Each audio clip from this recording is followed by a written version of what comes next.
Hi guys, episode 17 of Good Grief. And I say it every time, I can't believe it's episode 17. Like we've done this 17 times. It's pretty cool. That is really cool to be fair. We'll do a disclaimer because this is a raw podcast and it's for us, no offense to you guys, but it's for us more than anything. And we've had a really challenging week. Not necessarily with grief, but we thought let's just sit down, talk about stuff, and don't worry, I'm not going to start talking about life. I don't think that would stick to our episode boundaries. But anyway, we're going to talk about something even more depressing, which is grieving at Christmas. Yeah. So I was having a conversation with Maz, just as we do every day, about, how would you feel about filming a Christmas episode? Because I've had maybe 5 Christmases now without my dad. You haven't had a Christmas yet. And I just thought we could have a chat and let everyone else hear it as well, because it might help other people. Obviously, I don't have the answers to anything, but I can just share my experiences and what I've learned over the years that has helped me, and what, I've had to accept, because I think that is a big message with this topic, is acceptance. Yeah. So, what would you like to ask a question? Do you want me to talk? I guess, let's frame it. So I think for me, my first Christmas without Vince, without my dad, it's going to be really difficult because he was the heart and soul of Christmas in our house. He just loved Christmas. I mean, we had 4 Christmas trees up last year. Just get them all in. Because one isn't enough. No. So yeah, he really loved Christmas and just was the expert at the roast dinner. Just absolutely loved it. So it's going to feel so different without him this year.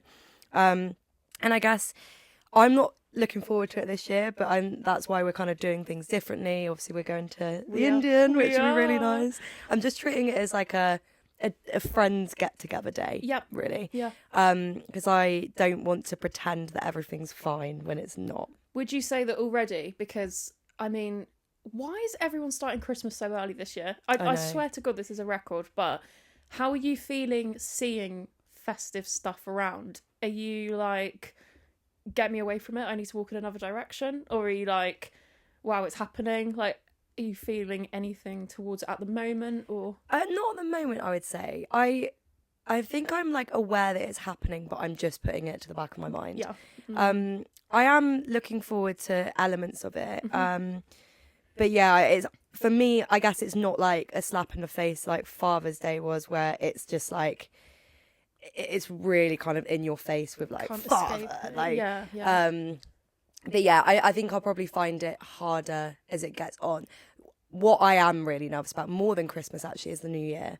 I'm really worried about going into a new year, it being a whole year since we lost him, and also just a year that he's not going to be there, a whole year.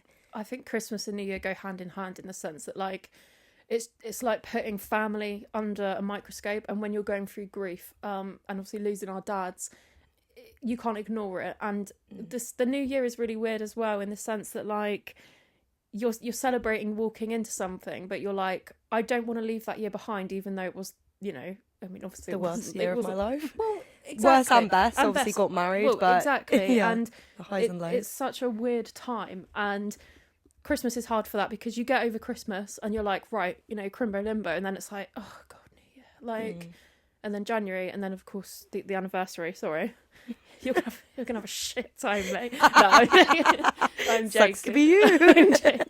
No, and everyone's here to support you, and with any other, well, I hope there's grievers listening, but we've all got to support each other in these times. And I think what the main lesson for me is that there really isn't an answer that will fit everyone, because, as you said, there's some elements of Christmas that you're open to, I guess, to some degree, and I do feel like that still sometimes, but I didn't always feel like that. And for me, Christmas is a reminder, and the run into Christmas particularly is a reminder of genuinely the worst time of my whole life, because my dad passed away on the 2nd of January, and that Christmas of 2019 was us waiting to see if he was going to go into a hospice, and realising that this was going to be our last Christmas with him, but not saying it out loud. And things were just different then, and it was just absolutely horrendous, and it was worse than the first Christmas without him, because it was the inevitable.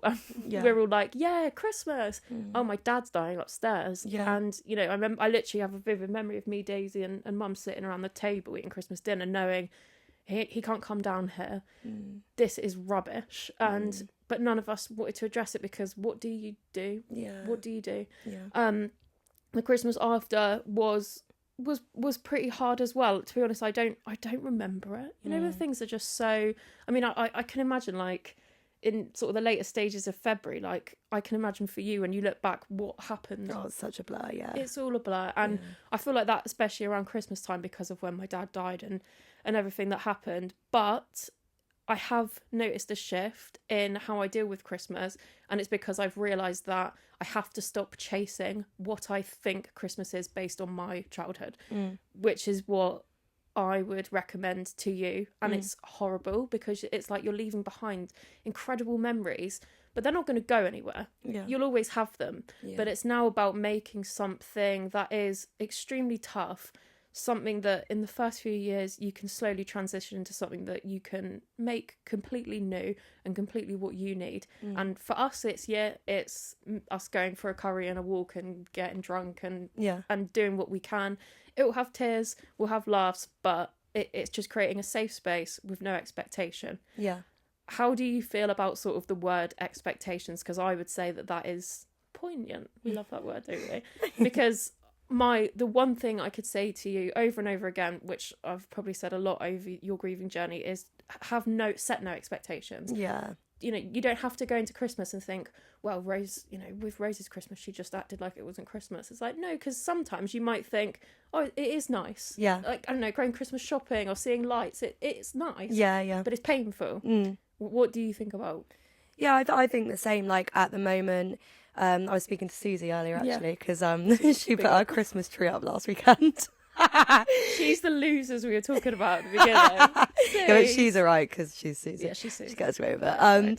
But no, she was saying she put that up, and I was saying I actually don't know whether I'm going to have a Christmas tree. And I think that's the point. It's like not setting expectations for yourself. If one day in December I think, actually, no, I'm going to get a Christmas tree, Go and get one. we'll go to Mole Valley or wherever and get one. But I don't want to think, okay, I'm going to decorate the house, I'm going to do this. Because the other thing is, I'm hopefully, touch wood, moving into our new house that we've bought tomorrow, which is Tuesday. Wait, for listeners, it was hopefully last week or whenever. Yeah, we're all tucked up listening to this now.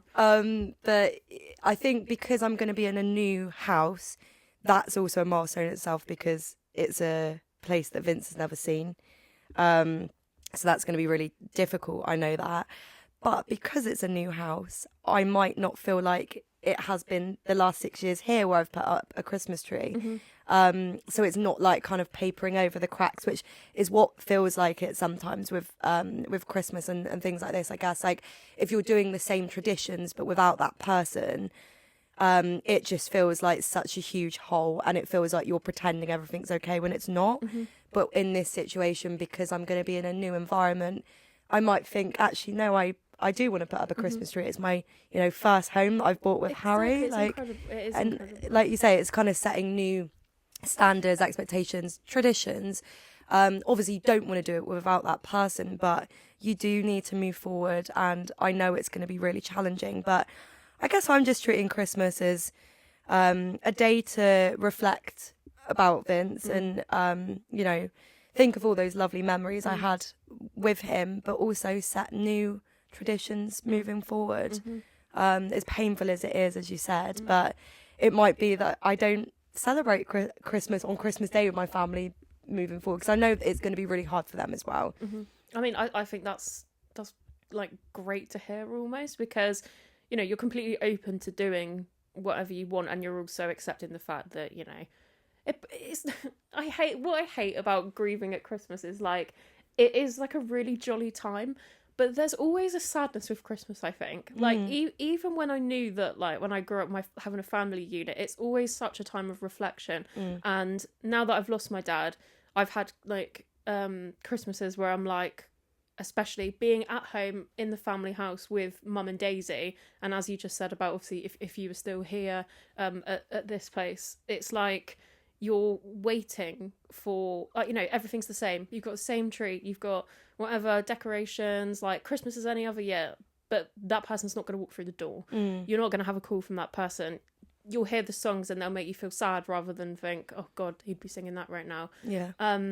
Something I find really hard as well is not buying gifts. And I wouldn't buy anything like extravagant, but like I would always see like I don't know, in Matalan, like they always used to have like t-shirts that said dad on it or super dad.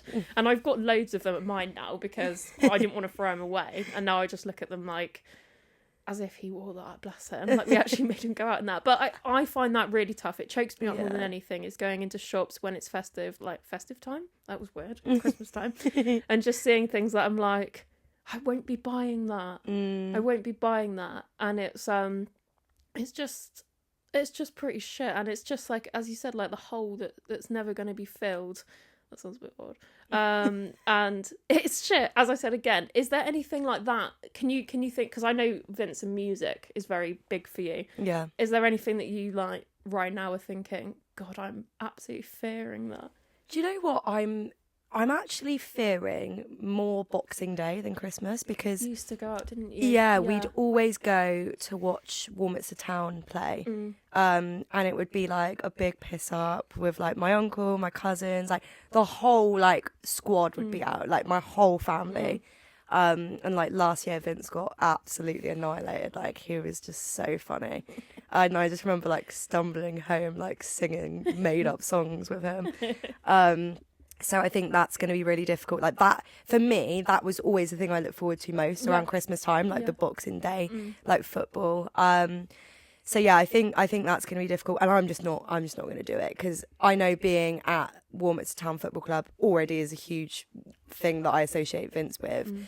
So I just think it will be too much, especially when you're like fueled with alcohol. And that's the other thing actually. Like with New Year's, I'm kind of like in two minds whether to drink or not, because as much as I think it would be super fun, I just know January 1st is always depressing as hell anyway. Regardless. And if I'm hungover, like it's just going to be awful. I think drinking and Christmas and grief are things that people never speak about because it's so normal to go and get drunk on Christmas. And then when you've lost someone, it's like, getting drunk on Christmas, am I getting drunk on Christmas or am I trying to make myself drunk on Christmas? Do you know what I mean? Like, it's well, it's shit, and I feel like I've said that so many times, but I'm sorry, I can't sugarcoat it. Christmas is shit if you're grieving. Yeah. Anyway. Nice positive note. Yeah. So with your Boxing Day, you haven't made any plans. You're just gonna go with the flow. Yeah. Get through it. And then Crimbo Limbo. What's that about? Yeah, Crimbo Limbo is weird, isn't it? Because I think everyone's like really disjointed around that time and like don't really know what day it is, what time it is. Like, so I think I'm working like some of the days. I can't remember where Christmas lands this year, but when does it ever land? Do you know what I mean? Yeah, I'm just like, oh yeah, 25th December. It's March. Oh, like what? So yeah, I think like working will probably be a good distraction. What I am going to really struggle with, and I know this, is my mum, Oscar, like they're going away over the Christmas period because they just can't, mum and Oscar, my little brother, they just can't bear like being in the house without Vince, which is completely fair because that we would always host Christmas at my mum and Vince's house. So I think that's going to be, it's just again weird, isn't it? Because it's just like that emptiness feeling. So they're just not spending time there. So it's going to be harder to not have my family around when I'm missing my dad anyway.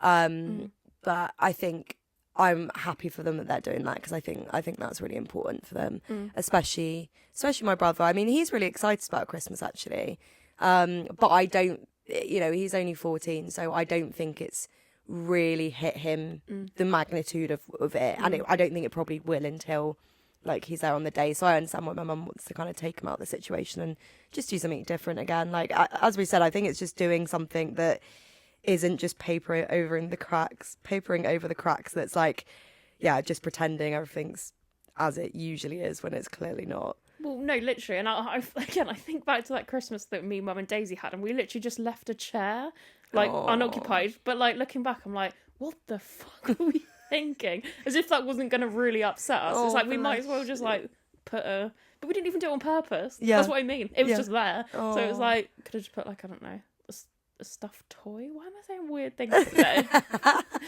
A teddy.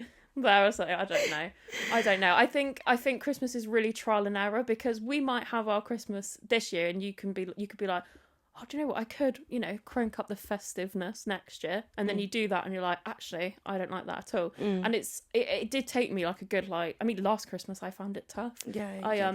I spent it with Jamie and my amazing mother-in-law, and we had a lovely time, but it just made me feel like, oh God, everything's so different now. Like, a big thing for me with Christmas as well is that we used to have such a routine going to like my dad's, like his side of the family, and spending time with them, and I don't have a relationship with them anymore.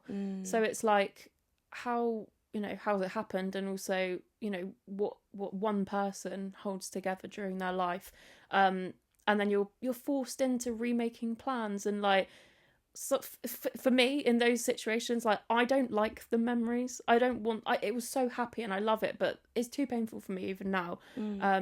And something I would like recommend is something that is the complete opposite of what I do, and it's to take the time to reflect on the day. If it means going into the toilet and just like having a cry, or just thinking like, God, I remember this, writing stuff down the next day. I know you love a journal, like just taking notes of like what felt right and what felt wrong. It could be something as small as like, I don't want to eat like 50 sausage rolls like I used to, or I don't know. I don't know. I quite like 50 sausage rolls. I was gonna say I'm a 50 sausage roll girl. It's making your own rules, and it's not putting any pressure on yourself to deliver anything, because it is genuinely just a date. Okay, like the build up to it is absolutely insane, and the build up's difficult as well. And I feel like for everyone it's sort of over before you realise. But then it leaves such a mark. I feel like Christmas is the biggest thing in terms of like when you've lost someone and you think, God, Christmas without them. But like, what is Christmas? Christmas is what each family makes it. Yeah. And it's very hard to be pushed into a new sort of realm where you're like, you have to change all of that now, and it's not your fault. And it's shit. Should we count up? Catchphrase. Yeah. The shit count. What did you think of your first like New Year's? Oh God, I'm trying to remember it. I honestly think it's like a trauma response my brain has had, but I don't remember. I don't remember. I remember the New Year's, going into the day before my dad died, and I just remember craving escapism, however that would have looked. I just drank a lot and smoked a lot and wished that, the morning wouldn't come, to be honest. Like, I remember it being New Year's Day, and like New Year's Day was a big thing for my family as well. Well, from like me, mum, dad and Daisy. And then it's my mum's birthday, and then my dad like decides to die then, which was really inconvenient. So yeah, I can't. It's really tough because I just don't know, but I also can't lie. I'm not going to lie and say that these people, our fathers, won't go through your mind, don't go through mine, because it's like, oh my God, how, for me as well, I try and validate my own grief, which is weird. But when I say, oh my God, I'm going into the 6th year without my dad, some people would go, oh, like, bless you. But like, I still feel at times that I'm in the absolute thick of it. Yeah. Because time is not a healer. We've said it so many times.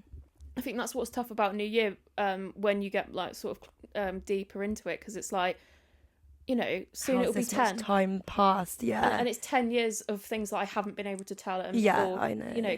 10 years, and then some people would be like, God, 10 years, and it must have moved on by now. And it doesn't feel like that. Yeah, it's like that expectation that you should, but it's still as painful as it was when it first happened. Another milestone coming up. God, I've got a few that are coming up this next month.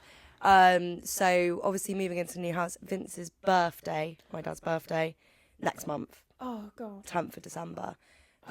So haven't experienced that yet either. I found that tough. Yeah. But again, it's because it's a day for them. It's like Father's Day. Dedicated to their them, day, isn't it? And yeah. it's even more personal than Father's Day, because it's not everyone's, dad's day. It's your dad's day. Yeah. And it's really tough. And again, like I struggle with the gift giving, the cards. I can't cope with the cards, like, you know, because like all I'd want to do is just pick up a tacky card and write it out and give it to him. And it's really tough. But again, it's just not having any expectations, because we've said it so many times on the pod, but sometimes a good day when you're grieving is just being able to wake up in the morning and you know, get out of bed and brush your teeth, and if you need to go back to bed, go back to bed. You don't need to do anything for anyone. You don't need to, you know, you don't even need to talk to people. You don't need to like answer messages. You don't need to think about it. Equally, you can shout it from the rooftops and, you know, be like, I'm not going to hide how I feel on this day. But again, it's just setting new traditions, and it's fucking hard on birthdays, because how the hell do you set a new tradition when it's a day dedicated to one person? Yeah. You know, like what do you do? On my dad's birthday, I normally I'll go and do something nice with Jamie, but before I would like want to go to like our favourite place where we used to walk in Cornwall and just feel a bit more close in the sense, but it's just hard because to other people it's just another day. You know, it's not the death anniversary, and to be honest, to other people that is just another day. Yeah. And I think that's what's so painful about grief, because the whole build up to Christmas feels so personal.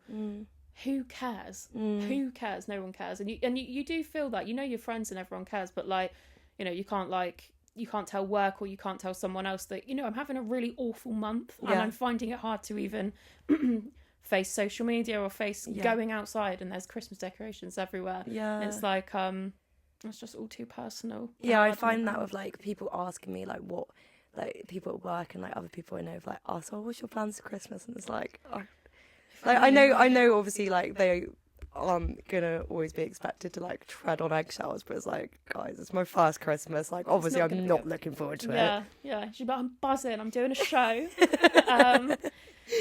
Panto. You could go carol singing. Oh god. I don't, my dad would probably curse me if he found out I went carol singing, I think. But it's just, I also think it's really important, you know, this is quite a depressing episode, but I think it's really important to find light in things that can give you, you know, a positive boost on the day. Yeah. I've got a photo on my phone of my dad wearing a leopard print dressing gown with a Santa hat on, opening a massive box of McVitie's biscuits. And that's what I like thinking of. And I like thinking of him, like, after food and after a drink, just like falling asleep in a really weird position on the sofa, and I'll always see him there. Do you know what I mean? And I'm in a different flat. I've got a partner that he's never met. I've got best mates that he's never met. And I still know that in my eyes, you guys see him too. It's really important to talk about it as well. Like if you feel up to it on Christmas, we could all just go around and talk about these brilliant things, and it can be sad, it can be happy. It's just nice to reflect, because we don't need to, you know, as you said, paper over the cracks, and we also don't need to pretend they're not there. Yeah. And I think that's a really important thing. I think that's a lovely message to end it on. I've obviously hinted to it this episode, but this is our last pod in the garage. Guys, the garage. It's so sad. Can I just say, this is the end of an era. Like, obviously we've only been doing the pod for 17 episodes, but I've lived in this house for 6 years, and this garage has seen some hella times. Who would have thought it'd be ending on a grief podcast? I know, yeah, literally. I would have thought we'd be doing something a bit more exciting than talking about Christmas and death. Yeah. But hey ho. No, it's called growth, guys. But no, it's really sad. I feel like I'm grieving this house. Like, it's sad. It's a symbol, isn't it, of your life, and like, guys, grief comes in all forms. Yeah. And sometimes it is a garage. It is. It is a great garage. It's not a great garage. Yeah. The garage. But yeah, we're going to be in a different setting soon. I know. Setting sunset. Oh. What? I was going to do like a pun of selling sunset, but I said setting. Anyway. Right, let's move on. But yeah, maybe we'll be in, well, we would definitely, hopefully, touch wood, be in our new gaff and have a new setup and see how it goes. But we're going to watch out on our socials as well, because we've got some like festive sort of advent calendar vibe things coming. We're going to film some more short clips and just spread the word that you're not alone at Christmas time. You're not alone at Christmas time. You've got your good grief girls here. Always, we're always here for you. And yeah, keep your family close if you want to. And if not, push them away. Bye, guys. Merry Christmas in November. Suze will say.